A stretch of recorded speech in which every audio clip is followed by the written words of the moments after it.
The story begins with the main character waking up from being unconscious because of a loud noise. The first thing he saw when he opened his eyes was a fire. When he looked closer, he realized it was a bonfire and some people were celebrating a party, but he mistook it for a camp party and didn't want to miss out. Suddenly he smelled roasted lamb, which made him even more determined to join the party, as it had both food and beautiful ladies. The moment he tried to run toward them, he fell to the ground and noticed he was tied with a rope. He was confused about why he was tied up. Then a screen appeared in front of him, showing that he had a mission to survive for 12 hours while being chased by primitive people. Soon Chun saw some men roaming around the bonfire. He wondered where they came from and tried to recall where a certain girl was. Chun even tried to tell the primitive men that there was a mistake, but as they came closer, Chun remembered what had happened to him. The scene then shifted to the past 12 hours, earlier on a desolate island, where Chun was drinking water from a river. He wondered why just the day before he had been with Sister Young buying things, but after taking a nap he woke up on an unknown island. Chun was wondering if God had punished him. Suddenly he saw some men and a boy playing. Thinking it was a cosplay, he was shocked when the small boy attacked him with a stick. He started running, asking them not to be serious, thinking they were just filming something. However, it wasn't like that. After a few seconds, Chun put some distance between himself and the primitive people. He thought no one could catch him while sprinting because he was a trained runner. But to his surprise, the primitive people started attacking him with spears. Suddenly a screen appeared in front of him, revealing that he had a main mission. He was shocked and wondered what it meant. Was it some kind of system? Had he traveled to another world? Still running very fast, he was hit by a spear and fainted. The next thing he remembered was waking up. The scene then shifted to the present time, where Chun's system showed that he had survived and completed his mission. Chun received a reward for completing his mission, a survival package and an attribute point +1. He interpreted this as a game system and wondered if he had been transported into a game world. Chun then opened the survival package and found a split mountain axe. As a reward, he also gained proficiency in wild survival and basic medicine. As a result, he became able to understand the language of the primitive people. He then thought that it must be a primitive world where civilization had yet to begin and everything was in its early stages. He believed the game's objective was to survive in this world and build civilization. So Chun wondered if the system would eventually make him the prime minister or even a god. He asked the system to distribute attribute points to strength and equip the split mountain axe. When it was done, Chun gained enormous strength, which allowed him to easily break the rope he was tied with. However, Chun was soon spotted by the primitive men named Stonebone and Langu Chuai. Stonebone ordered the others to capture Chun and not let him escape. Stonebone and Langu Chu approached and told him he couldn't escape. Chun, full of attitude, shouted back, asking, "How dare they disrespect their god?"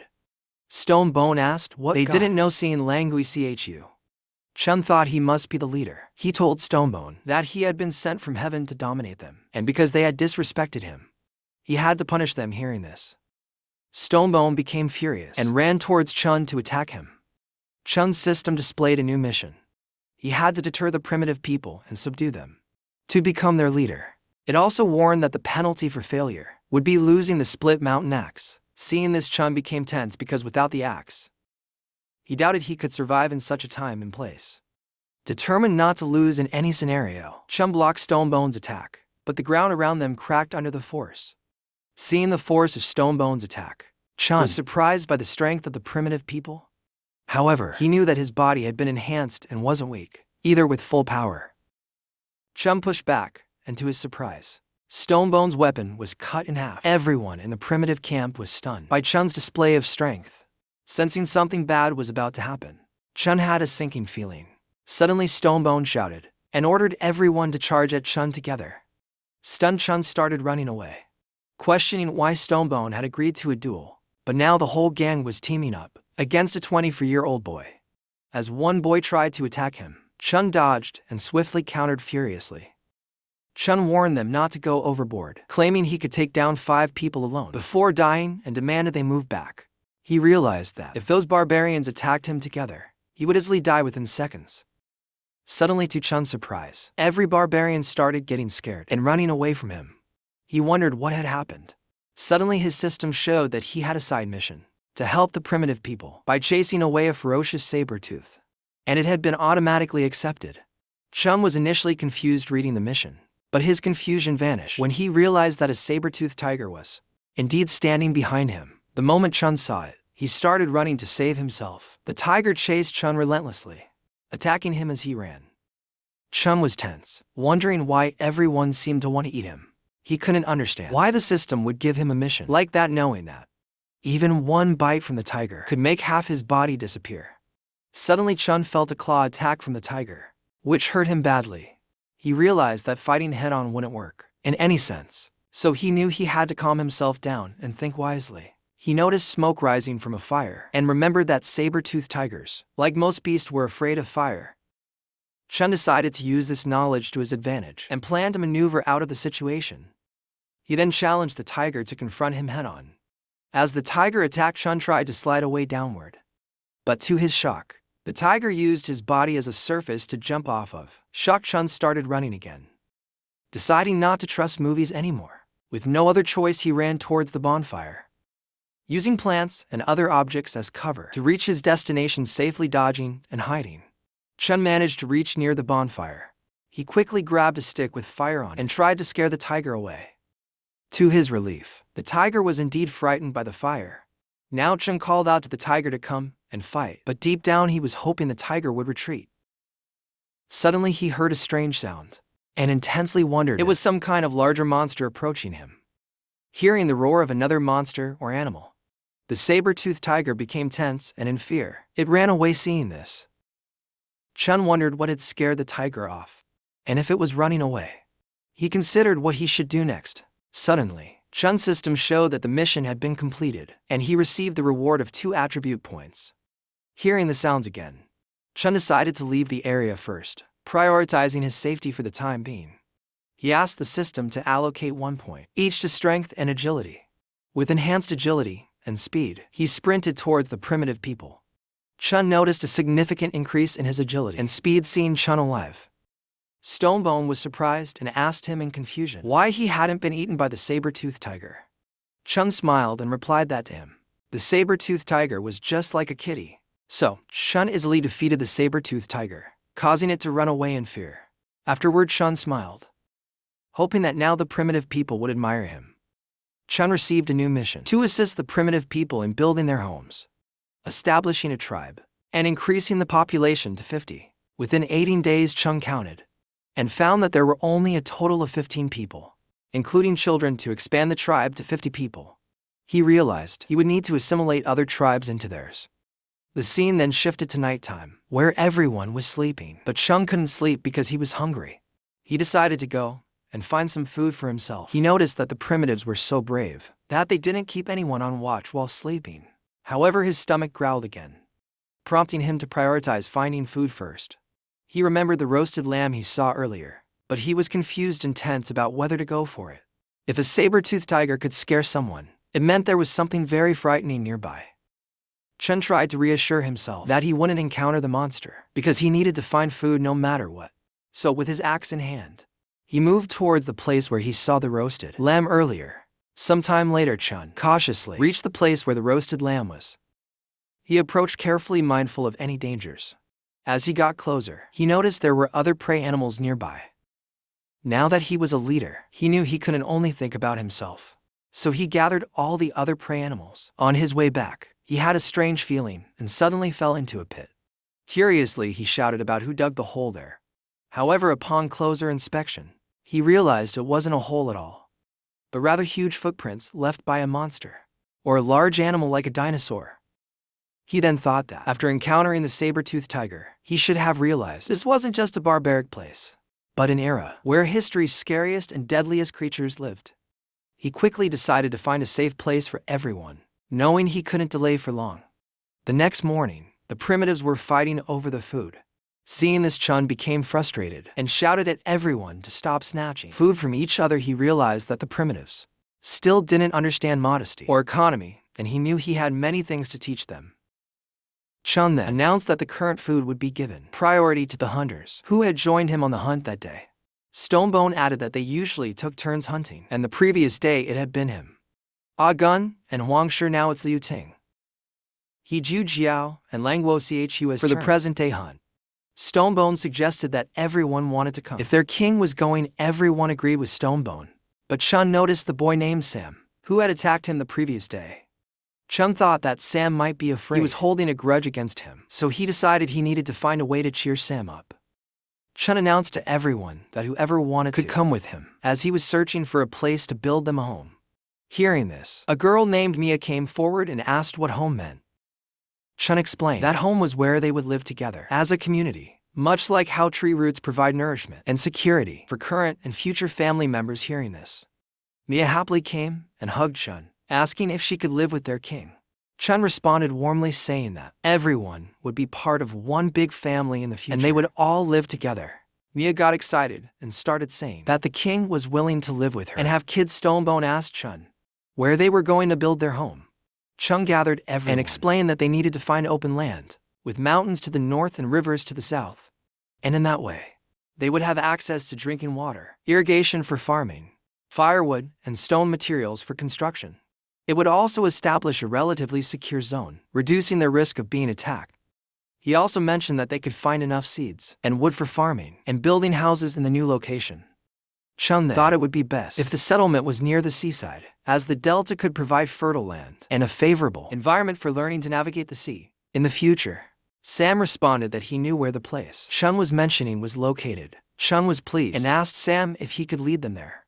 Sam responded that the place wasn't very far, but he suggested they not go, because there was a herd of cows that wasn't easy to deal with. Hearing this, Chun wondered why they should be afraid of cows, since they could provide rich meat and other domestic products. So, Chun decided that the herd of cows would be their prey, and he asked everyone to get ready as they were heading east towards their new home. The scene then shifted to the place where Sam had taken everyone. He reassured Chun that the area was safe, so they could proceed without worries. Chun urged them not to waste time, and assured them not to worry about the saber-toothed tiger, as it had been chased away. If it comes back, he'll save them. Sam explained that once they reached the top of the mountain, they could see where the cows gathered. Upon reaching the summit, Sam tensely instructed everyone to hide because the cows were below. Chun wondered if there were other monsters besides the cow herd. Suddenly, he caught a whiff of the sea and asked his system to open the map. He was pleased to see that it looked like a suitable area to build a city out of nowhere. Sam pulled him back and gestured for him to be quiet, warning that the cow herd might hear them. After some time, Chun checked his manual and found that there were 3 plants and 2 animals in the area ahead. The plants included green sunflower grass, dragon wine, and big Siberian birch, while the animals were gray squirrels and pincer wasps. When Chun couldn't find any information about the cow herd, he asked Sam for its location. Sam explained that the cow herd was in a small forest near the river bend and offered to take them for a closer look. Half an hour later, they arrived at the forest, where Sam warned that going further could alert the cow herd to their presence. Chun was confused by the quietness around them and wondered why Sam was so concerned about the potential harm from a cow. Suddenly, his scanning results changed and he grew tense, worrying if there were giant monsters nearby. To his relief, there was only one animal in the surrounding area. Chun then asked Sam if he remembered incorrectly, but before Sam could respond, Chun noticed a tree moving. Sam told Chun to look up, and when Chun did, he was shocked and wondered what type of monster it was. Upon checking the system, it showed that it was an iron-black horn cow. Stonebone tensely asked Chun if they were really going to hunt that cow. Hiding behind in fear, Chun responded tensely with a yes, and instructed them to lay an ambush there while he went to assess the situation. Others were amazed by Chun, thinking he was so cool. However, behind the tree, Chun was crying, wondering why it had come to this, because he didn't want the tribe to die. Now he had to rely on his agility attribute. He then checked and noticed that even the cow's arms were bigger than him, so he tried to find the smallest one. Calmly, Chun attempted to greet it, but upon seeing Chun, the cow's facial expression changed, and it started roaring at him. Just as he approached, the entire herd of cows started chasing Chun. He swam across the river to the other side, crying out for them not to chase him. Meanwhile, the tribes misunderstood, thinking their leader Chun was bravely provoking the entire herd to keep them safe. They discussed among themselves while Chun, without hesitation, leaped off the ridge and landed on it. Suddenly the ridge shook, leaving Chun to wonder what was happening. Looking down, he saw that a cow had crashed into the mountain because it couldn't stop itself. Chun got an idea of how to knock them all down because he noticed that the cows were unable to climb such heights. When they returned, Chun pondered what to do because he couldn't descend with the aggressive cows waiting below, so he had no choice but to climb upward. Chun managed to ascend, and upon reaching the top, he was stunned by the view. It was exactly what he had hoped for. He decided to build an entire empire in that perfect spot and felt elated that his journey had finally begun. On the other side, Sam noticed that the cow herd was retreating, so he wondered why it was happening and where their king was. Stonebone speculated whether their king had been crushed by the cows, so he climbed a tree to check, intending to retrieve Chun's axe. But as soon as he stepped onto the tree, Chun's axe came flying and landed beside him in the tree. Stonebone was stunned, and Chun praised him for his boldness in assuming their king had died. Sam and the others were relieved to see Chun alive. Stonebone asked if the cows were very strong. Chun replied that he planned to use cow meat as a nutritional supplement for his body and asked if they also wanted to try it. Stonebone and Sam declined, saying they weren't a match for those cows, and even if they could defeat them, they wouldn't eat the meat. Chun furiously asked if they hadn't heard what he said, insisting that they just needed to answer his question. They all got scared and agreed that they wanted to eat it. Chun shared that he would teach them how to make weapons and how to hunt using them. He planned for them to return in 3 days to hunt down the cows in the next scene. Chun cut a tree in half with one slash. Everyone was amazed at his strength, but Stonebone stepped forward and asked Chun why he cut down the tree, since it didn't bear any fruit. Chun explained that they would use the tree to make weapons, so they should pay attention to what he was going to do. He instructed them on how to make spears from wooden sticks. Chun noticed that he had a technology attribute bonus when crafting weapons. Chun showed them how to use the spear for hunting by demonstrating how to throw it. The tribes were amazed because in the past, they had always gathered wood but never realized it could be used in such a powerful way. Excitedly, they all expressed their eagerness to try using the spear. Chun asked Stonebone to go first. While Stonebone practiced with the spear, Chun went on to make more spears. Within a few hours, all the tribes started practicing with the spears. While they were practicing, Chun challenged Liu Tong and He Jiu Jiao to come at him together for a fight. Both of them charged furiously and attacked Chun, but he easily dodged their attacks. Chun then counterattacked, knocking out He Jiu Jiao. Liu Tong furious attacked again, and this time some blood was drawn. Everyone was stunned. Chun told Liu Tong that if it had been the sharp side of the spear, he would have been dead by now. Liu Tong shouted that their king was a god and they couldn't defeat him. Chun explained that they were relying on brute force instead of technique, emphasizing that the spear's advantage lay in its tip. He instructed them to use the sharp edge to aim precisely at enemies. Chun asked them to start practicing by focusing first on throwing. He set up a target and asked them to throw at it from a distance. Everyone tried one by one, but no one was able to hit it. Chun thought that maybe no one had any talent and he felt he had been too hasty in his judgment. Suddenly, out of nowhere, a spear hit the target. Chun was surprised to see it, and the others were shocked that someone had actually hit it. Chun turned around and saw that Huangshi was standing there. Chun asked Huangshi if he was the one who threw the spear. Huangshi asked if he had one. Chun replied with a yes and gave him the spears as a gift. Suddenly someone came and told Chun that a beast was approaching them. Chun asked everyone to be ready for the fight, but deep down he was happy that he could use this hunt to gain them some experience. A beast emerged from the forest and roared in front of everyone. Chun jumped towards the beast, shouting that they were going to have it as their dinner. For the night the fight started, and Chun instructed everyone to listen to his commands, circle around the beast and wait for his orders. He then attacked the beast, and as he did, the beast's speed slowed down. Chun asked Stonebone and Huang to throw their spears from the backside. As they attacked, the beast became furious and forcefully pushed Chun back. Breaking his spear, Chun knew he needed to act quickly. But before that, Huangshi threw the spear, and it perfectly targeted the beast's mouth. Chun was impressed by Huangshi's accuracy. Gradually, everyone started throwing spears at the beast, and Sam was waiting above, sitting in a tree due to the onslaught of attacks. The beast tried to flee, but Chun blocked its path and instructed Sam to attack. Sam jumped towards the beast and thrust his spear into its head. The beast became even more furious and entered a berserk mode. Everyone tensed up at the sight of the berserk beast. Sam was in danger, still holding the spear he had used to attack. Chun ran towards the beast and leaped to strike with his axe. There was a sudden blast, and the entire area filled with smoke. Everyone anxiously wondered if their king was okay. When the smoke cleared, Chun asked everyone to stop shouting, jokingly asking if they were trying to summon souls. He then praised everyone for their efforts and announced that they would have a hearty meal that night. Hearing this, everyone became happy. Chun then praised Sam for his exceptional work and told Huangshu that he was the MVP of the hunt. He promised that in the future, Huangshu would accompany him on hunts and that he would provide Huangshu with new weapons to try out. The scene then shifted some time later, where Stonebone was telling the other tribes how he had helped Chun defeat the beast. Mia was walking nearby with a piece of meat, and Stonebone asked her to give it to him. But Mia denied, saying that the meat was reserved for their king. She then offered it to Chun to eat. Chun asked if they were going to eat it raw. Mia asked if there was a problem with that. Chun mentioned that he remembered them using fire to cook, so he wondered why they were now eating it raw. Mia responded that they couldn't preserve the fire source from last time, so they had no choice but to eat it raw. Chun then thought that fire marked the beginning of civilization, as it allowed humans to fend off wild beasts, create a safer and more comfortable living environment, and improve their diet. He decided that to empower the primitive tribes, he would teach them how to make fire. Chun then asked everyone to gather so he could teach them how to make fire. He took a broken spear and used it on a wooden block to create sparks. He instructed them to add wood, shavings, and tree fluff into the depression in the trunk, and roll it between their hands to create friction, and ignite the fire. Seeing the fire, the tribes were amazed and started praising Chun.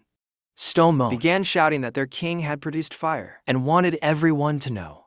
But Chun angrily grabbed him and told him to shut up, emphasizing the importance of maintaining a low profile. Chun received a reward of 10 technology points, and he realized that earning technology points was relatively easy, although he didn't initially know their use. Upon investigation, he discovered that technology points could be used to identify hereditary plaques, with each identification consuming 10 technology points. While Chun was pondering over the technology points, Sam approached and informed him that while they were dividing the meat, he noticed traces of nursing on the wild boar.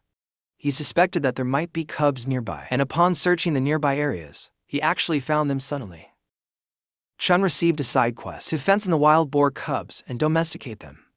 The system asked Chun if he wanted to accept the quest.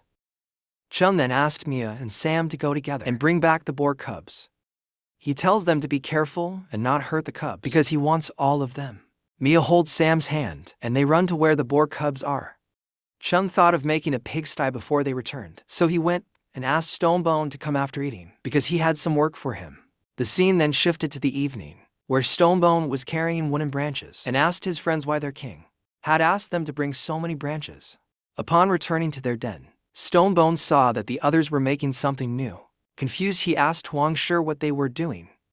When she responded that the king called it a grass rope, and it was sturdier than the vines they used before. He also explained the process. They had to smooth out the straw and then weave it into ropes by crossing. Stonebone got frustrated because he didn't understand what was going on. Chun asked Stonebone not to just stand there and to bring the branches to him. He then told everyone to pick up the branches and tie the grass ropes in a specific way. They needed to make at least 5 of those wooden frames. Then he asked them to insert the wooden frames into the pits he had prepared. After that, they were to bind the frames together at the top to form the shape of a cage and cover them with straw in an orderly manner. As soon as it was ready, the entire tribe rushed inside the pigsty and started fighting, each wanting to live there and have children with the king. Seeing them, Chun got tense and said that the pigsty wasn't for them.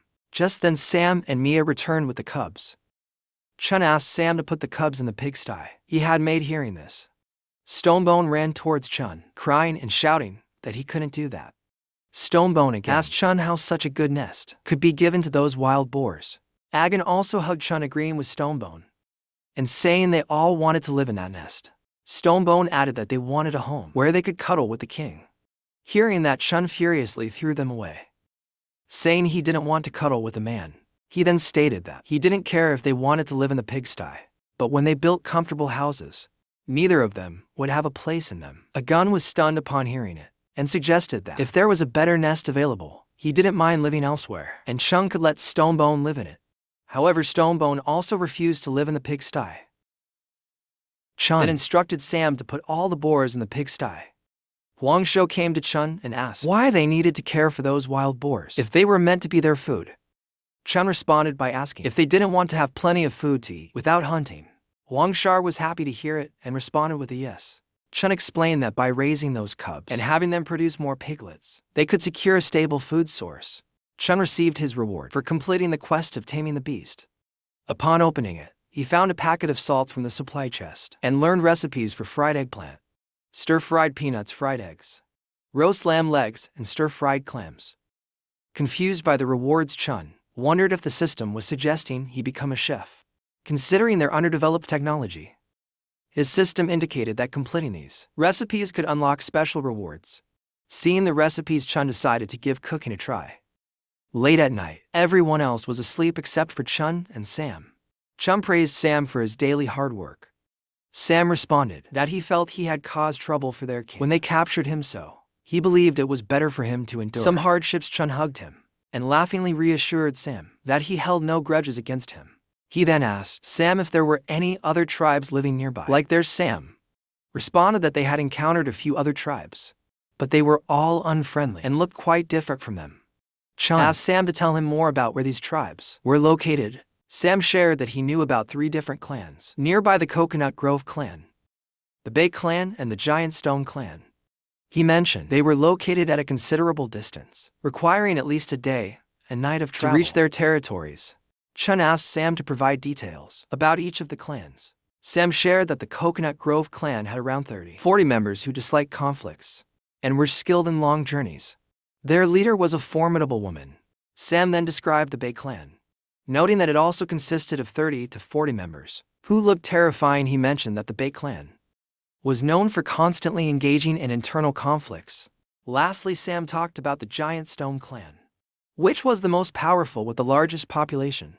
They typically resided on a mountain in the southwest and only occasionally came down for activities. Sam mentioned that he had heard the leader of the Giant Stone clan possessed divine power and could defeat a tiger with bare hands.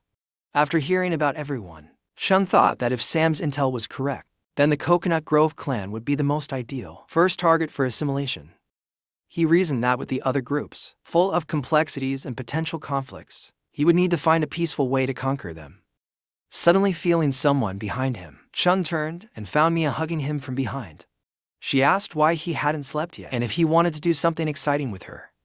Tensely, Chun responded with a no. Mia sat on the ground in a weird position and asked if she looked like a kitty. Chun felt tense and quickly took Sam by the hand. Running away, he said that it seemed like Sam needed his help with something, so he would talk with her later. Mia felt a little sad by Chun's action. The scene then shifted to the next morning, where Chun and Sam were waiting for the Bay clan people to arrive near the seaside. The Bay clan people arrived at the seaside to hunt a dodo bird. Chun felt a little happy that they had come. After waiting all night, however, he noticed that the Bay clan members started fighting amongst themselves over the bird. Chun wondered if they could absorb the Bay clan, not only to increase their numbers, but also to secure resources like the dodo birds. Sam responded that their numbers were not even half of those in the Bay clan, so they couldn't win in a fight. Chun then thought that if they had powerful weapons, maybe they could win, but first they would have to deal with the herd of cows. Afterward, they could use the new resources to craft even more powerful weapons and equipment, so they headed back to their den, and everyone became happy upon seeing Chun return. Stonebone shared that they had thought their king had abandoned them. Chun apologized to everyone for making them worry and explained that they had a lot to do. He asked Stonebone to practice throwing spears and instructed Huangshu to be in charge of teaching them throwing skills. Chun gave Huangshu one day to make them as proficient as possible. Suddenly, Mia arrived and showed a leaf, mentioning its comfort for wiping after going to the bathroom. Chun replied that he needed help sharpening the wooden spears, so Mia should gather all the women and collect some rocks. The scene then shifted after some time, where Mia returned with the other ladies, carrying rocks in their hands. Mia asked if the rocks were okay. Chun responded affirmatively and explained that they needed to rub the stones on the wet stone until a sharp edge or point was obtained. Then tie the stone onto a wooden stick with rope, and there they have it, a wooden stone axe. The girls were amazed by it, but Chun was furious when he received only 1 point as a reward. Chun then instructed them to follow his direction and show what they had made. Mia asked Chun to look as she had already created one.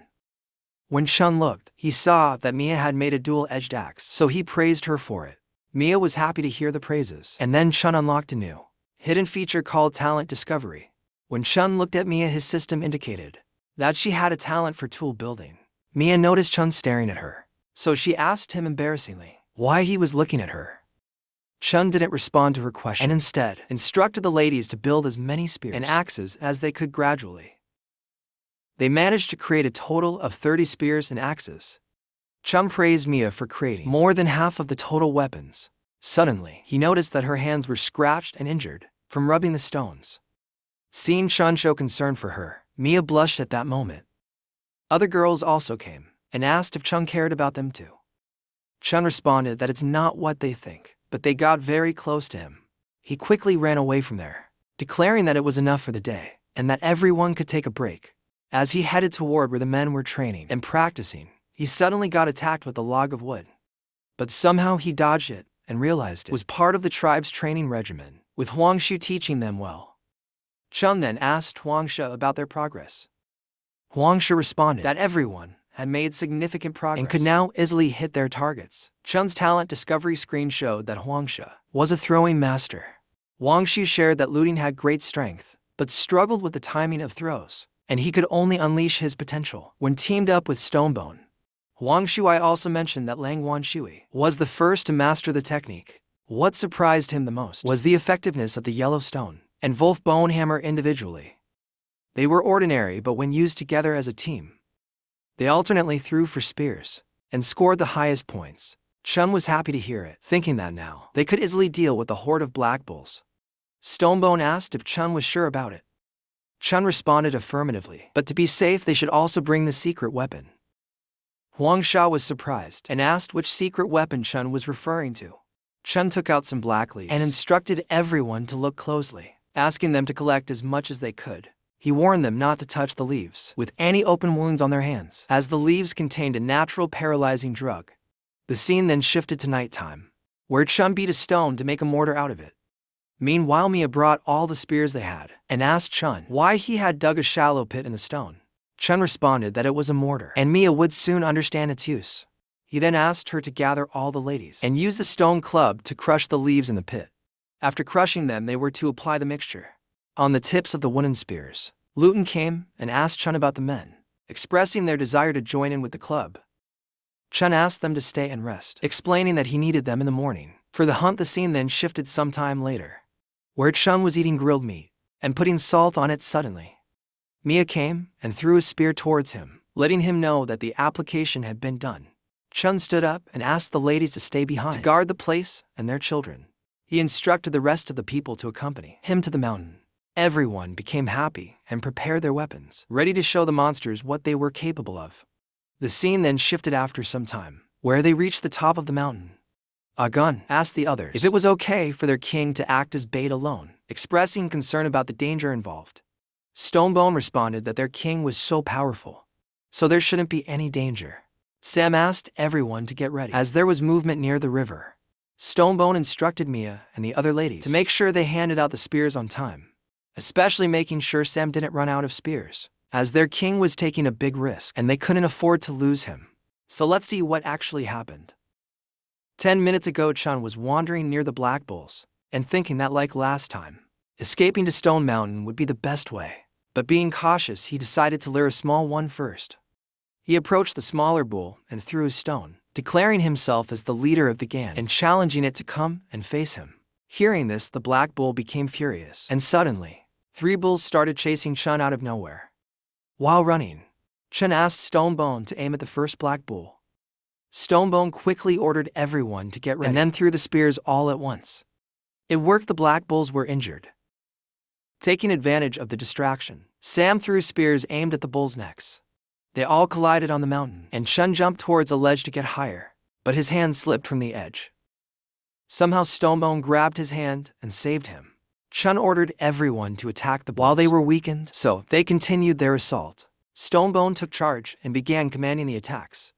Chun noticed Stonebone's leadership qualities and realized why Stonebone was so skilled at giving commands.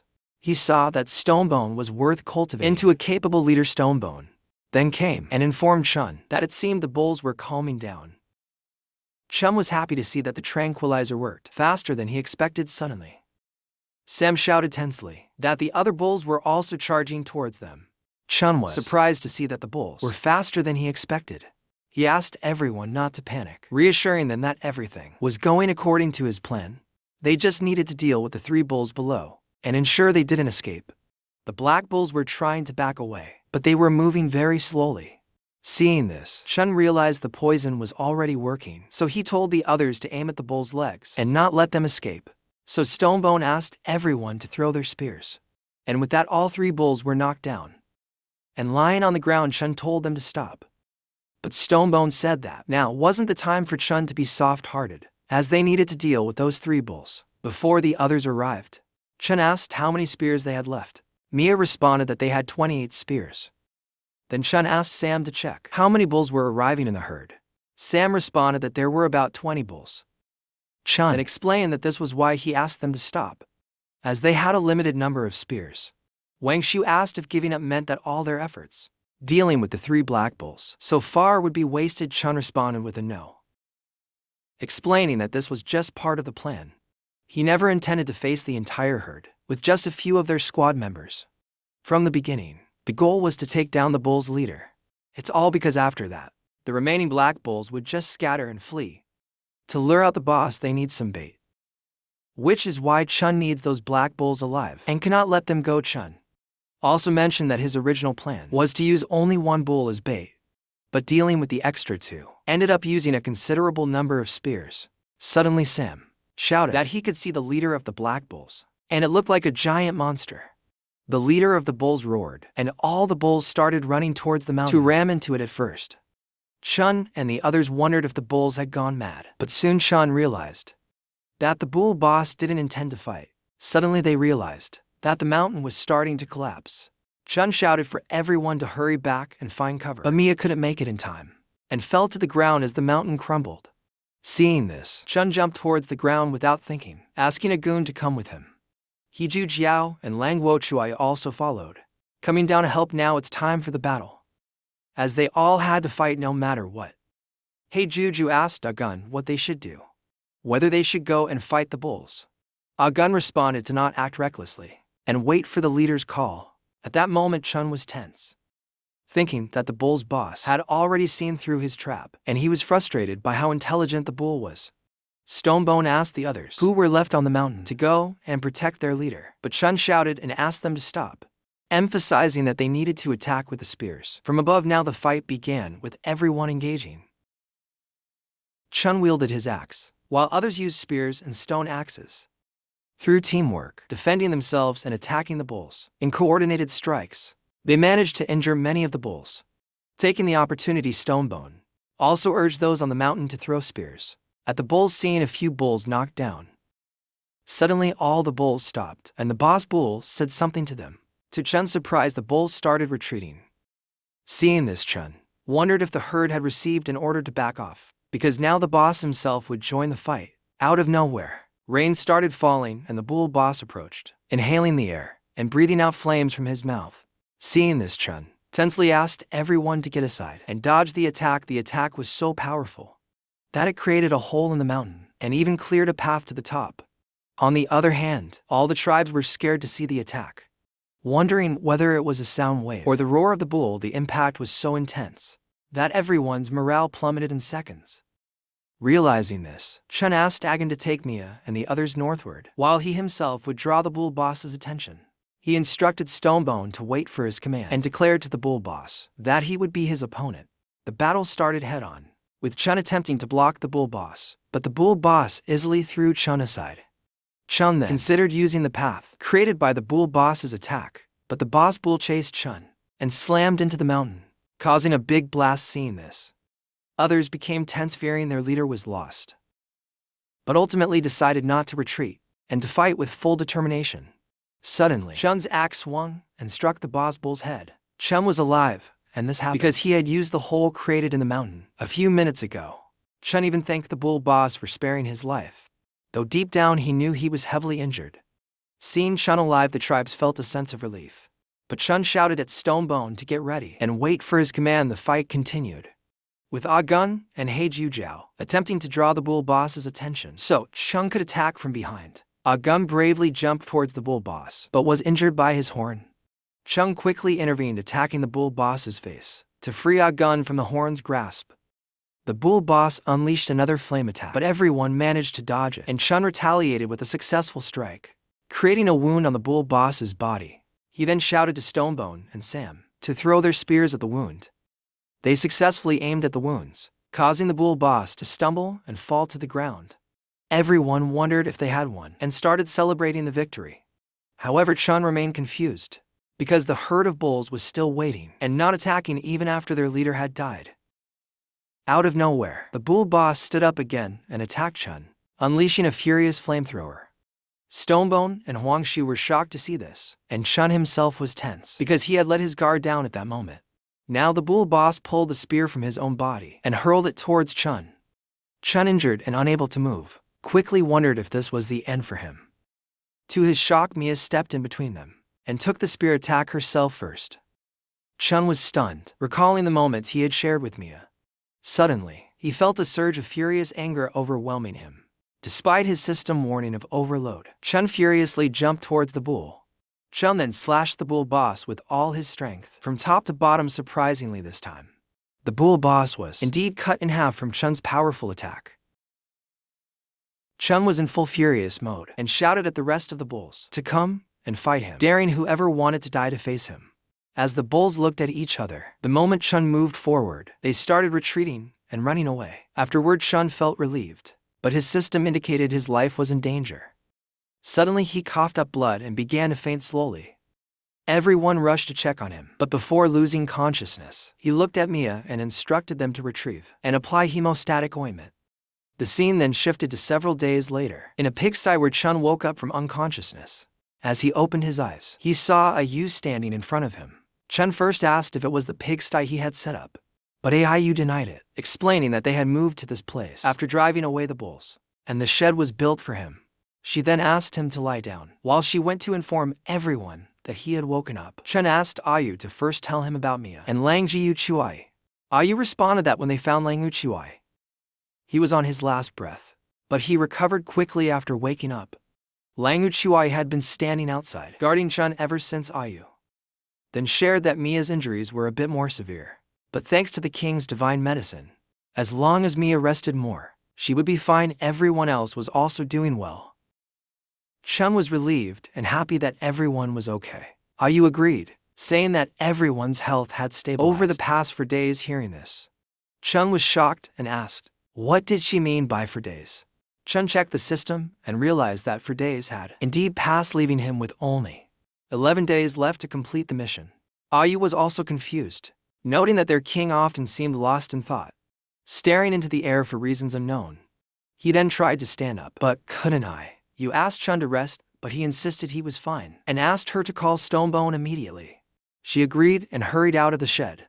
Chun then realized that without combat or deterrent power, if this secret got out, their mission could fail in an instant. Now that they had moved to a new place, they needed to quickly build a fence around it, and later replace it with wooden walls for better security until Stonebone arrived. Chun asked him to listen from outside. Stonebone agreed, and then Chun whispered something to him in a secretive manner that no one else could hear. Stonebone then went to carry out the task Chun had given him. Chun then realized it wasn't enough, as they couldn't afford to make the same mistake as last time. He knew he had to ensure that everything was foolproof this time. Chun then told Lang Jiu that he had a task for him. Lang Jiu asked Chun to explain. Chun asked Lang Jiu to retrieve the bones and hides of the Black Bull King, ensuring the hides were as intact as possible. To Lang Jiu's surprise, Chun gave him his own weapon for the task. After they both left, Ayu asked Chun to rest, but Chun refused, saying he needed to talk to her. He asked her to come inside, where they could speak privately, away from everyone else. When she came inside, Chun explained that he had sent the others away to assign her an important mission. Upon hearing this, Ayu responded affirmatively and began to undress. She had misunderstood Chun's intention, thinking he wanted to initiate a romantic encounter. Seeing the misunderstanding, Chun became tense and shouted at Ayu to put her clothes back on. Ayu felt embarrassed upon realizing her mistake. Chun then clarified that he wanted her to stage a play, as he planned to send someone to negotiate with the Coconut Grove clan. The goal was to persuade the Coconut Grove clan to join and follow Chun's command. Ayu tensely asked if Chun thought the Coconut Grove clan, with its larger numbers, would agree to join them. Chun responded that this was precisely why they needed to demonstrate their team's strength and convince the Coconut Grove clan to join immediately. Chun explained the reasons for choosing IU.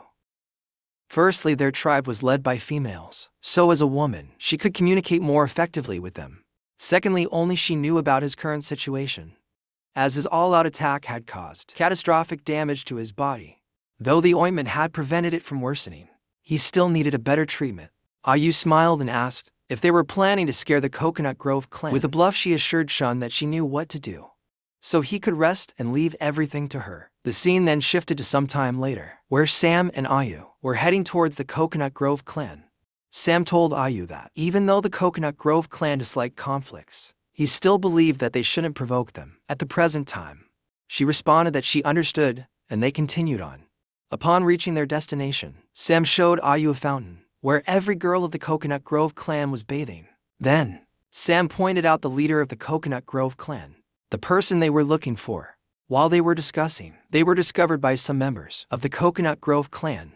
The scene then shifted to some time later, where IU and Sam were presented in front of Lisa, the leader of the Coconut Grove clan.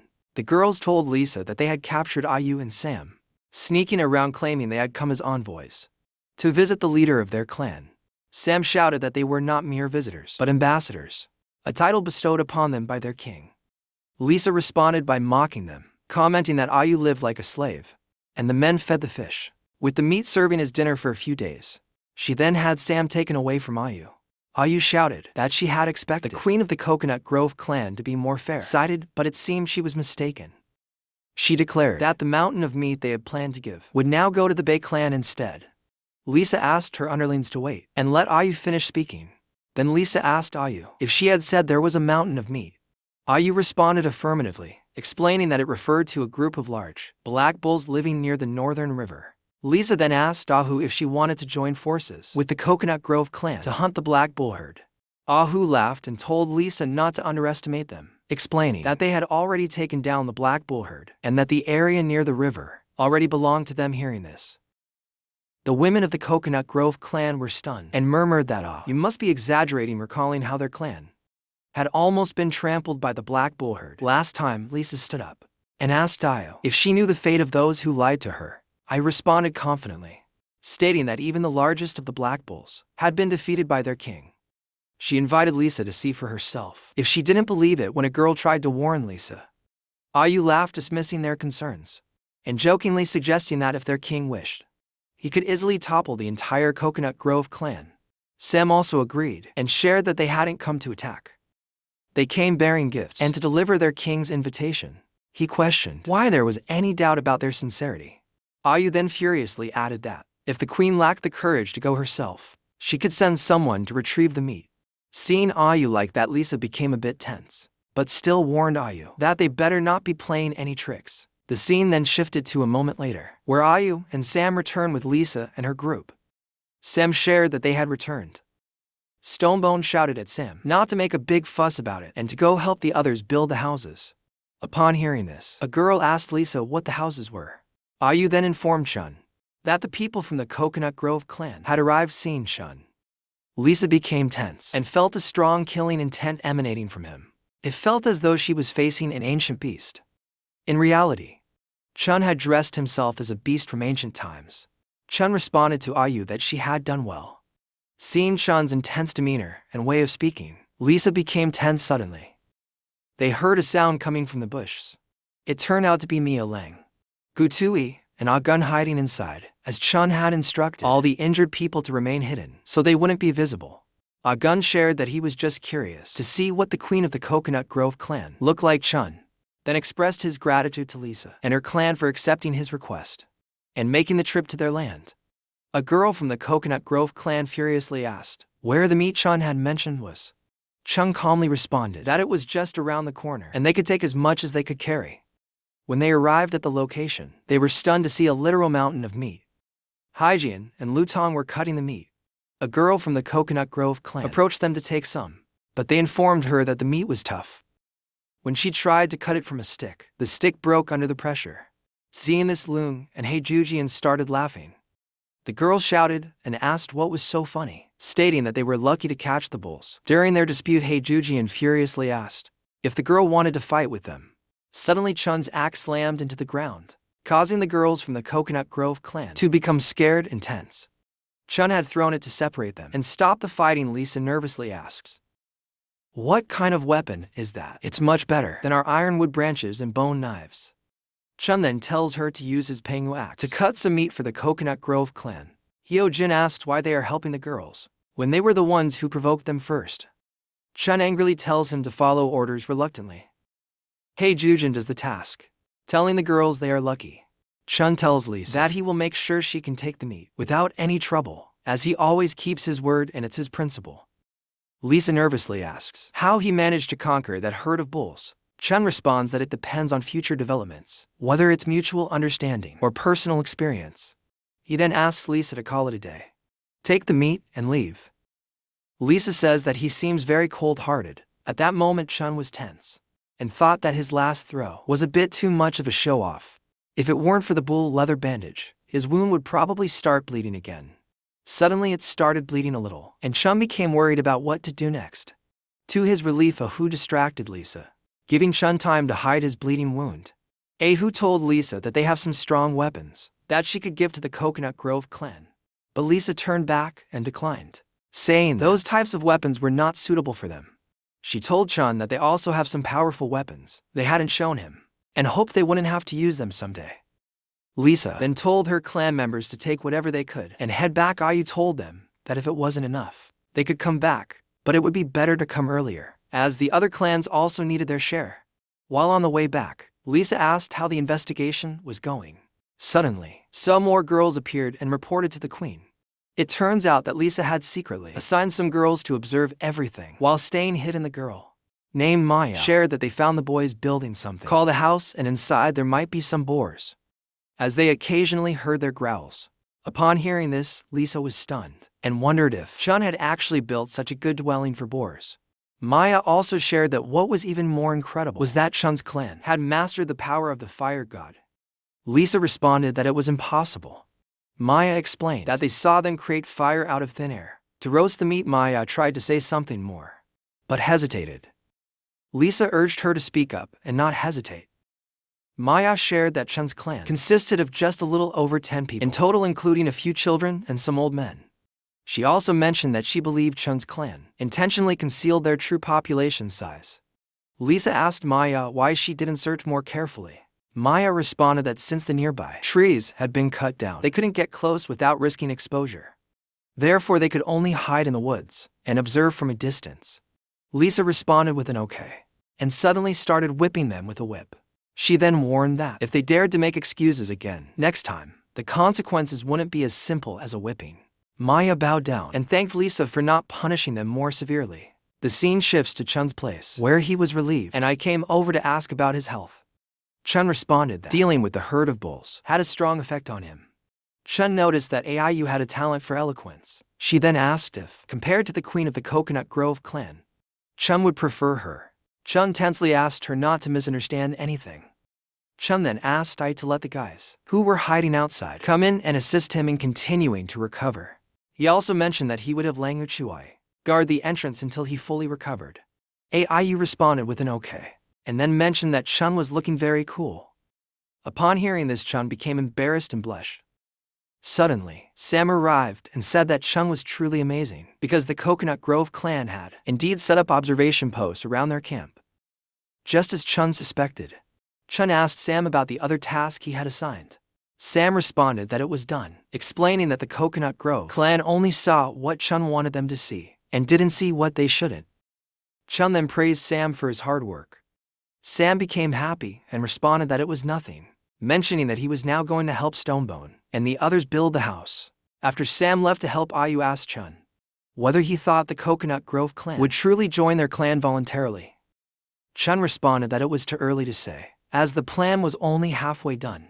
He suggested that when the Coconut Grove clan visited again next time, they could proceed with the second half of the plan.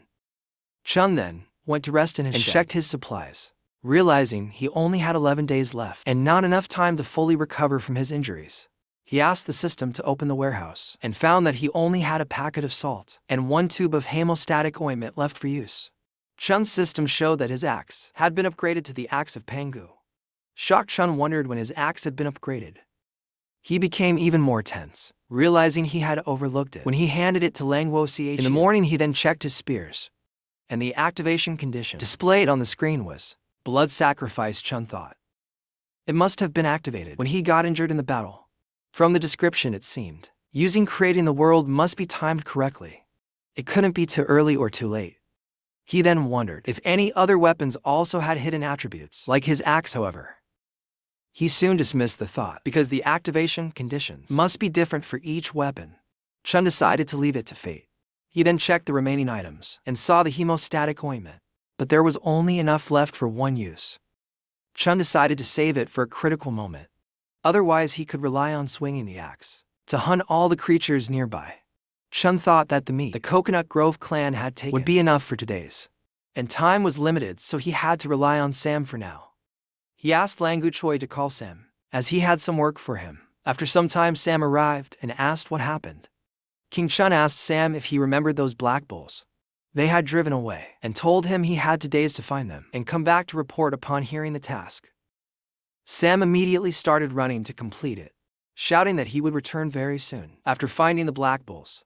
Meanwhile, Chun thought that everyone was working hard, so he decided to prepare some gifts for all the clan members, while Sam searched for the remaining black bulls. Chun worked on making the gifts. After 2 days, Chun checked the screen and saw that there were now 9 days left to complete the mission. He also received some technical points for creating a stone spearhead, a bone whistle, and a bullhorn water flask.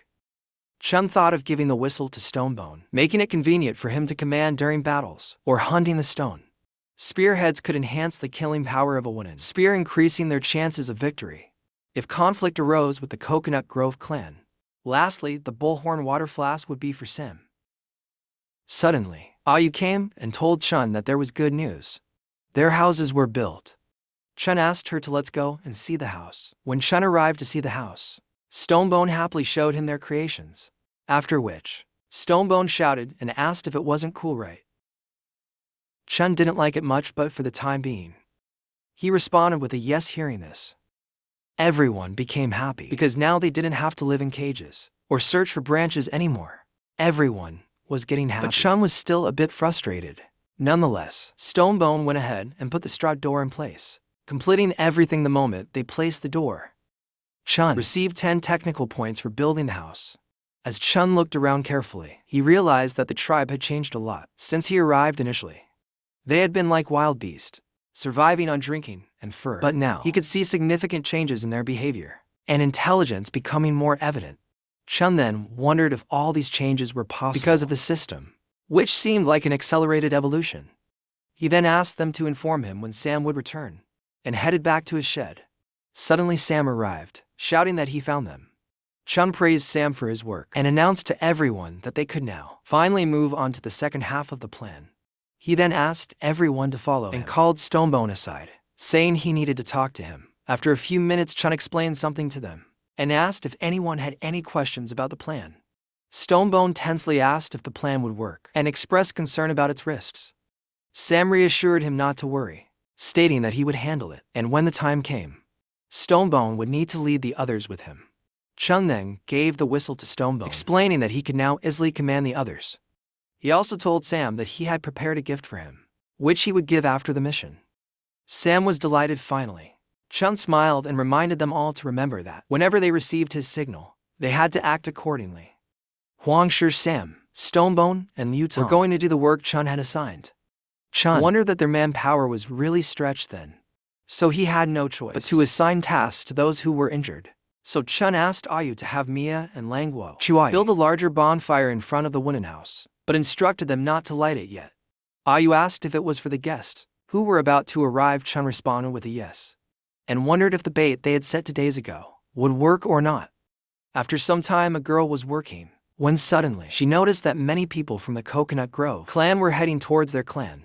So she ran tensely and told Chun that the Coconut Grove clan had arrived. Inside the house, Ayu was taking care of him, and Chun thought it was nice to be taken care of like that. He planned that once he subdued the Coconut Grove clan, he would have both Lisa and Ayu take care of him. Upon hearing about the arrival of the Coconut Grove clan, Ayu went out to welcome them. Ayu asked Lisa to come inside the palace, saying their king was waiting for her. Hearing the word palace, Lisa was stunned and wondered how Chun's clan had managed to transform from a thatched shed to a wooden house. Lisa smiled and asked Ayu if her king was too scared to come out and see them, mentioning that they didn't want to disturb Chun's clan again in the future. She added that they would take more meat this time as compensation. Lisa also mentioned that her subordinates wanted to meet their neighbors, so she brought some of them along and hoped they didn't scare Chun's clan. Ayu laughed and said their king had already instructed them to prepare 40 portions of meat in advance, so Lisa could go ahead and take it. But it seems she didn't bring 40 people. Lisa asked Ayu why she didn't join their Coconut Grove clan if she was concerned about them, offering her to serve alongside her.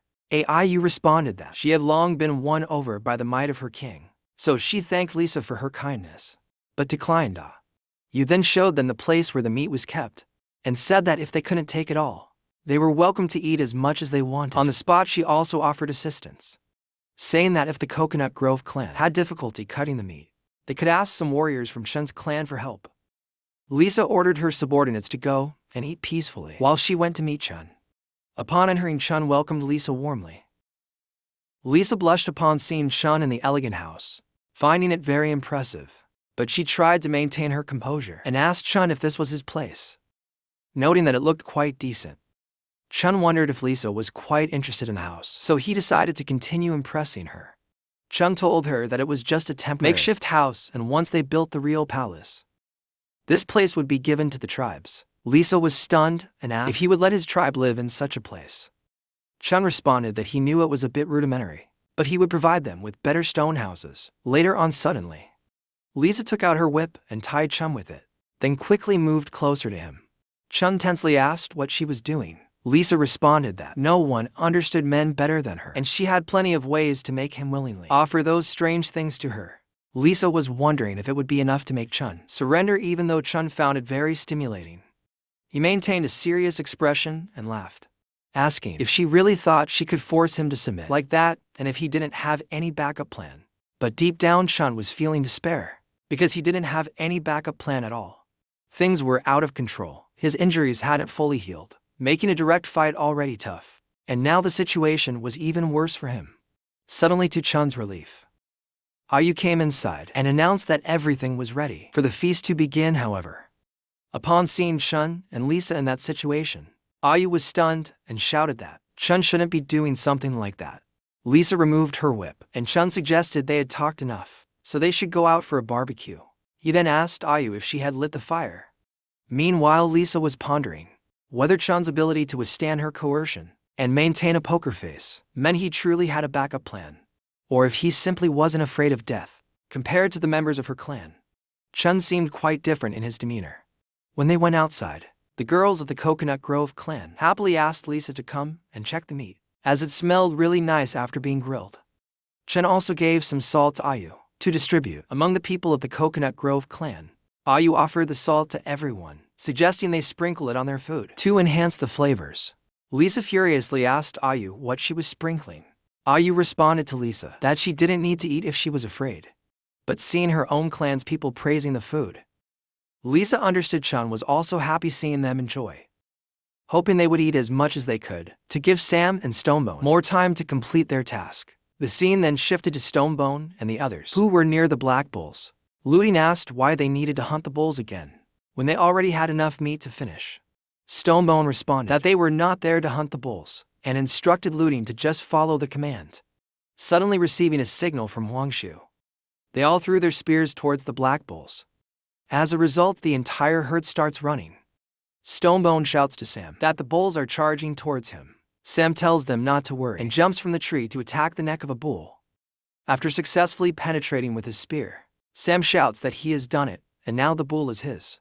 Due to the attack, the bull starts running around wildly. Sam tries to gather his courage and not be afraid. He knows he can handle it. From a distance, Wang Sha notices that the herd is heading east, so Stonebone signals Sam, and Sam realizes the direction is wrong. He turns the bull to the right, and the bull then starts rushing towards the west. The scene shifts back to Chun's den, where the girls of the Coconut Grove clan are eating calmly and happily. Meanwhile, Chun is waiting for the signal when suddenly a defender of the Coconut Grove clan comes running towards his den. Lisa notices and asks why she is so flustered and what's going on. The girl, crying, shares that a group of mad black bulls has stormed into their camp, causing havoc everywhere, and their defenders are no match for them.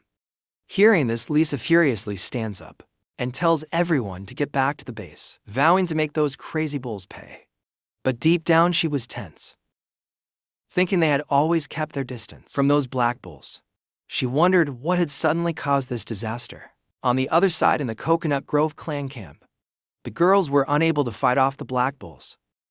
They tried using slingshots, but it wasn't enough, as they didn't hurt the bulls at all.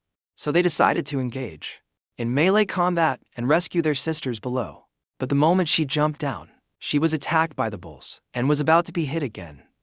To their relief, Lisa arrived and tied the bull's leg with her whip. Seeing her, they felt a surge of hope and happiness.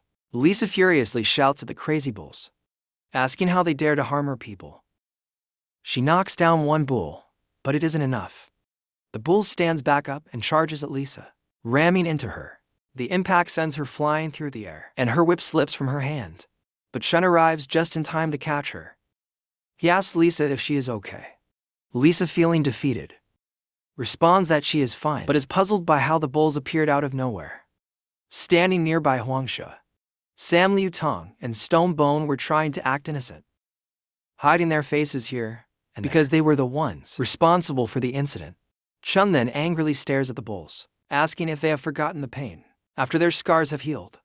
The bulls roar and start moving towards Chun, who becomes tense, wondering if the bull doesn't recognize him. He questions whether his leather cloak, made from the hide of the Black Bull King, was not intimidating enough. To his relief, the bull begins to retreat. Chun then shouts out that it looks like they have a new king for their herd.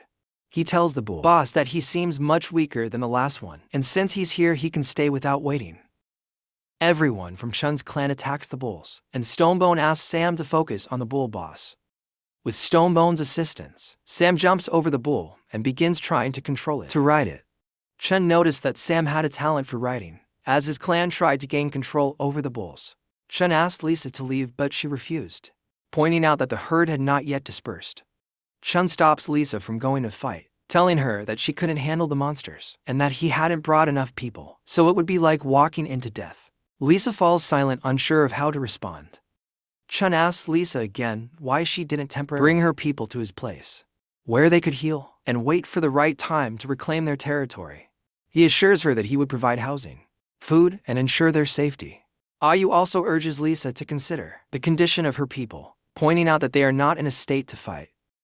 He asks her if she wants to watch them sacrifice themselves in vain. Finally, Lisa announces that she asked the Coconut Grove clan to help the wounded and retreat to the north.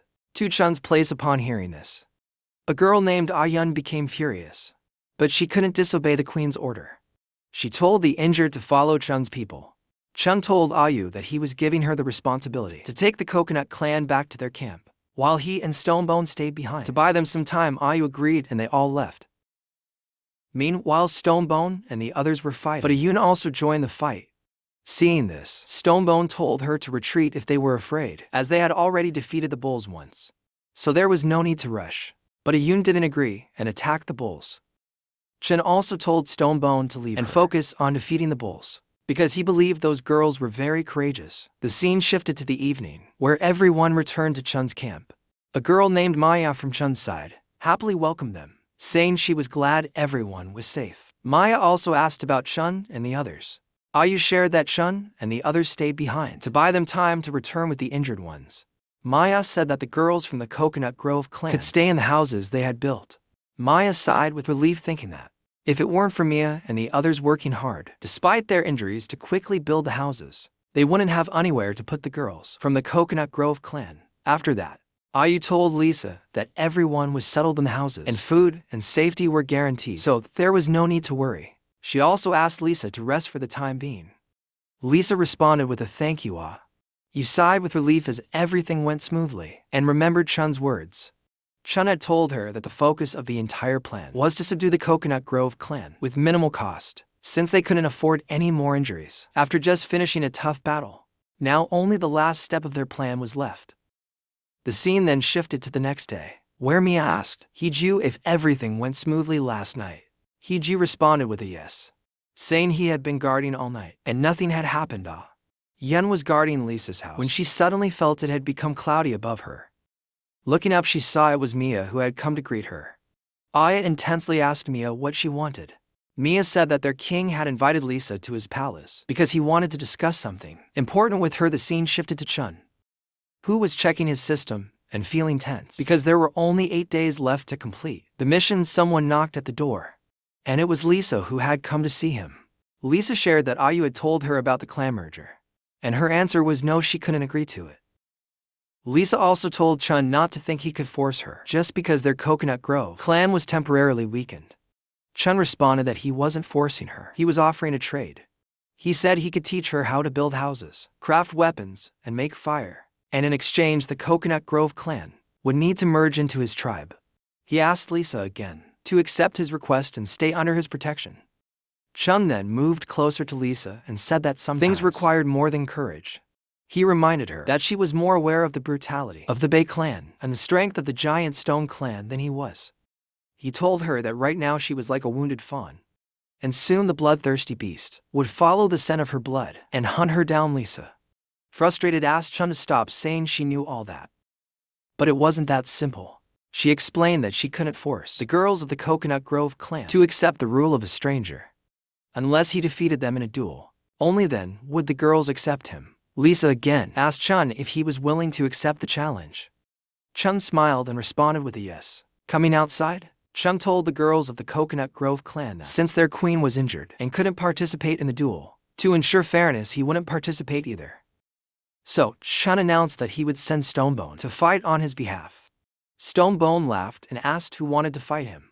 Ah-Yun stepped forward and said she would accept his challenge. Stonebone smiled and told her to be careful and not get hurt by him. Ah-Yun also told him to be careful and not get pecked by her eagle weapon. The fight started, and Ah-Yun threw a bone knife towards Stonebone.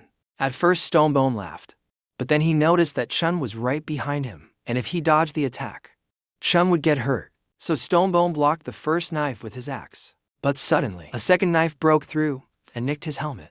Stonebone was still okay and became furious, charging at Ah-Yun aggressively. Ah-Yun was in danger when suddenly, a girl from the Coconut Grove clan jumped out of the group and threw another knife at Stonebone's helmet. At the same time, Ah-Yun made him fall to the ground. Stonebone shouted that someone ambushed him, and it wasn't a fair duel. As Stonebone fell to the ground, Ah-Yun grabbed a knife and jumped toward Chun to attack him. Surprisingly, Chun didn't move an inch to save himself because he had already assigned Huangshi for that task. Huangshi was hiding on the rooftop of the palace and threw a spear at Ah-Yun to protect Chun. The spear knocked Ah-Yun down. Seeing this, all the girls from the Coconut Grove clan ran towards Tina furious and shouting at Chun. They accused him of playing dirty and conspiring to bring them into his territory. Stonebone and Ah-Yun became tense. Due to the intense situation, the girls asked Lisa to give in the order, claiming they would wipe everyone out. Chun also became tense, realizing he hadn't anticipated an assassination in the plan. Wondering if the girls from the Coconut Grove clan were trying to provoke a fight, Chun also wondered whether it was Lisa's command or something happening without her knowledge. If Lisa the queen had ordered it, then he could consider holding her as a hostage. To Chun's surprise, Lisa furiously ordered her clan people to stop. She shouted, asking if they thought their little plot would deceive her, stating that she would never condone treating friends who had helped them in such a despicable way. Lisa shared that she didn't want to investigate who was involved in the assassination plan, but the duel was their loss. She then told Chun that Ah-Yun was the Coconut Grove clan's most loyal and brave warrior, and if it weren't for her, Ah-Yun wouldn't have abandoned her dignity and pride to do something like that. Lisa then said that she knew Chun had remarkable abilities, capable of summoning miracles. She asked if he could be magnanimous enough to spare Tina's life, then the Coconut Grove clan would forever be grateful. Chun appeared very serious outwardly, but deep down, he was relieved that it wasn't the worst outcome, and that the initiative to control the situation was back in his hands. He then thought about the hemostatic ointment and assured Lisa not to worry, saying he wouldn't let Ah-Yun die, because they were all allies now. A girl asked Chun to hurry up as Ah-Yun was fading fast. While going to help, Chun thought that he would overlook Tina's assassination attempts for the greater good.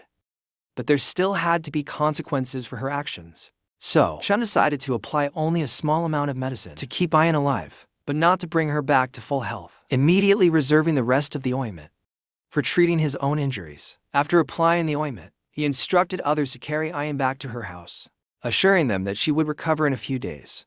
Seeing this, the girls of the Coconut Grove clan started praising Chun, believing it to be a miracle. Chun hugged Lisa and asked if her people could now merge into his tribe. Blushing with happiness, Lisa responded with a joyful yes. Chun smiled and told Lisa that she could continue leading her people as long as they obeyed his command. Lisa then shared that she had one final request. Chen needed to become her partner, and they should have a ceremony to formalize their relationship. Hearing this, Chun became happy and blushed. Thinking it was like a gift falling into his lap, he imagined they would have a wedding, exchange rings, enter their bridal chamber, have a daughter together, accompany their daughter as she grew up, witness her wedding, grow old together, and finally depart to the afterlife together. Seeing Chun making weird faces, Lisa tensely asked what was wrong, wondering if he didn't want to have the partner ceremony. Chun quickly responded that he definitely wanted it and hugged her tightly. Then Chun asked Lisa to rest and recover properly, as he also needed some time to prepare for the ceremony. He then ordered everyone to go and rest, instructing them to return for the ceremony in a few days after that. His system showed that he had officially established his tribe and asked him to choose a name. When Chun looked closely, he noticed that the tribe population was only 46, so he wondered why it was for less. He named the tribe Newbie Tribe. Chun then pondered that he needed to find a way to deal with the Bei clan, and considered taking some Bei clan members as prisoners. However, he wasn't sure if the captured prisoners would count toward the tribe's population. Suddenly, Chun overheard some girls from the Coconut Grove clan talking among themselves. They mentioned how they used to like Chun's smiling appearance, but now he had to be like the men who became partners before and were cut into pieces by the queen at the ceremony, and then devoured. Chun was tense thinking about the queen eating men, and wondered if that was the reason why men were scarce in the Coconut Grove clan. Someone came up behind Chun, startling him, causing him to shout and ask them not to harm him. Mia revealed that it was her and asked why Chun was so scared. Chun, still startled, asked her what she wanted. Mia then asked if Chun was really going to become the partner of that rude woman Lisa. Chun responded that he might need to reconsider his decision and that he had been too hasty in agreeing to the ceremony with Lisa. Mia asked if he was serious. Chun shared that he thought he was getting a bride, but it turned out Lisa was like a praying mantis. Hearing this, Mia started celebrating, but Ayu interrupted her, asking why she had sneaked out when she was supposed to be resting. Mia blushed and responded that she wanted to be with Chun. Chun sadly told Mia that he wanted to be alone and suggested that the girls from the Coconut Grove clan could participate in camp construction if they wished. Yu agreed and started to take Mia back. Despite this, Mia continued to ask Chun to think carefully and consider her instead of Lisa. After that, Chun decided to go and chat with Lisa about the situation. The next day, Chun woke up and noticed that everyone was getting along very well, and even the Coconut Grove clan was helping to build the houses. He then went towards the farming area where the temporary residents of the Coconut Grove clan were staying. Upon reaching there, Ayan greeted him and asked if he had come to meet with the queen. If so, Ayan mentioned that the queen was nearby the river. Ayan then informed Lisa that the king had arrived to meet her, prompting Lisa to ask everyone to leave. Once alone, Lisa asked Chun if there was something urgent. Chun responded with a no, saying he had just come to see how her injury was healing. She shared that she would be back to normal in another 2 or 3 days. Lisa then asked if Chun wanted to get a head start on their romance. Chun tensely responded with a no and then asked for her name. Lisa told Chun that he could call her Lisa, as that was the name given to her by the former queen. However, since her exile, no one had called her by that name. Hearing this, Chun became more tense, realizing it was either comply or face exile. He thought that Lisa might even rename her clan to the Praying Mantis clan. Chun asked Lisa if the former queen also had a partner and wondered where they were now. Lisa responded that all of them had been eaten, as it was a tradition in her clan for the queen to consume her partners, which was believed to grant her more power. Chun became more scared upon hearing that, but he was relieved when Lisa said that it was a tradition of previous queens, and she had no intention of continuing it. Chun felt a bit relieved and asked if she had never eaten anyone. Lisa responded that she had recently become queen and never had a partner, so she hadn't had any opportunity to consume anyone. Chun then bid her goodbye as he was leaving to prepare for the ceremony. While Chun was heading back, he thought about how, if there was no risk of being eaten, he should consider talking with Mia. Suddenly, Lisa shared that although she didn't eat people, if someone wronged her in the future, she wouldn't hesitate to take severe action. After some time, Chun was moving around in their living areas, observing the people then. He realized that he only had 7 days left to complete the mission, so he decided to first capture some prisoners and fulfill the mission. So, Chun told Stonebone that he would be out for a while. During that time, Stonebone was in charge of organizing everyone's work, and if there was any emergency, he should send someone to find Chun at the beach to the south. The scene then shifted to the beach in the South Sea, where Chun was shocked to see something and wondered how it had happened. He questioned whether the Bay clan had been wiped out. Dodo birds were easily roaming near the corpses, so Chun understood that he was temporarily safe. He then checked the bodies of the Bay clan people and noted that they still had some elasticity, and there was no stench yet, and whatever battle they were involved in must not have ended too long ago. Chun also noticed that the claws on their fingers were exceptionally sharp, and the wounds seemed to match the claws. Chun then wondered whether the water lunatics had been engaged in infighting, making it crucial for him to locate any survivors. There he found a corpse that had no internal injuries, but appeared to have suffered a painful death. While Chun wondered what could have happened to them, suddenly Sam appeared out of nowhere, shouting that a group of Bay clan members were wreaking havoc at their place. Chun tensely ran back towards the base. Upon hearing this, the scene shifted to the base, where Stonebone instructed everyone to stay close, conserve their strength, and prepare for close combat. They were throwing wooden spears, but the Bay clan lunatics remained completely unharmed. By them, the lunatics were closing in. So Stonebone urged everyone not to panic and to do whatever they could, but to prevent the lunatics from dragging anyone into the water. He emphasized that once in the water, they would have no chance against the lunatics. The lunatics charged towards them, but they managed to disrupt their charge by throwing stones at them. Just then Queen Lisa's reinforcements arrived. Lisa asked Stonebone what was going on and if the enemies were from the Bay clan. She also asked why the Bay clan, who were supposed to be living on the southern edge, had suddenly appeared at their base. Stonebone responded that he didn't know, but the lunatics were behaving erratically, charging suddenly from the South River towards their base. The fight then started between them, with both sides engaging in a fierce battle. Even Lisa fought alongside the newbie clan members. Lisa tried to talk to the Bay clan members, but they didn't reply. She began to suspect that something was seriously wrong with the Bay clan. While Lisa was fighting with the Bay clan member, a larger lunatic attempted to sneak attack her. Chun then attacked with full force, swinging at the lunatic, but the lunatic easily withstood the attack. Surprising Chun, the Bay clan members tried to sneak attack Chun, but Huang Shi and Lang Wushu intervened, attacking them and knocking them out. They declared that if the Bay clan wanted to attack their king, they would have to fight through them first. Chun praised Huang Shi and Lang Wushu for their actions and said he would leave those small freaks to them. Chun also asked Lisa if he couldn't trust her to help his people deal with those small freaks, as he needed to focus entirely on the opponent in front of him. Lisa responded with a yes and joined the fight. Chun also told everyone that he was counting on them until the outcome of his fight was clear. Chun then told the big lunatic that he didn't know what happened to the Bay clan, but it had nothing to do with the newbie clan. He suggested that the lunatics might have mistaken them for their targets. However, without listening, the big lunatic attacked. Seeing this, Chun became tense and shouted, asking if the lunatic had lost the ability to communicate. He was also stunned by the lunatic's explosive power and wondered how, even with his strength and agility, exceeding that of an ordinary person by several times, he could handle such an attack. So he was just a squishy damage dealer in front of the lunatics, and since he was surrounded by his people, he couldn't casually use the hidden skill of his axe. While Chun was deep in thought, he got distracted from the lunatic's attacks, and the lunatic bit his hand. To Chun's relief, he pulled back and was safe, thanks to the protection of the Bull King's cloak.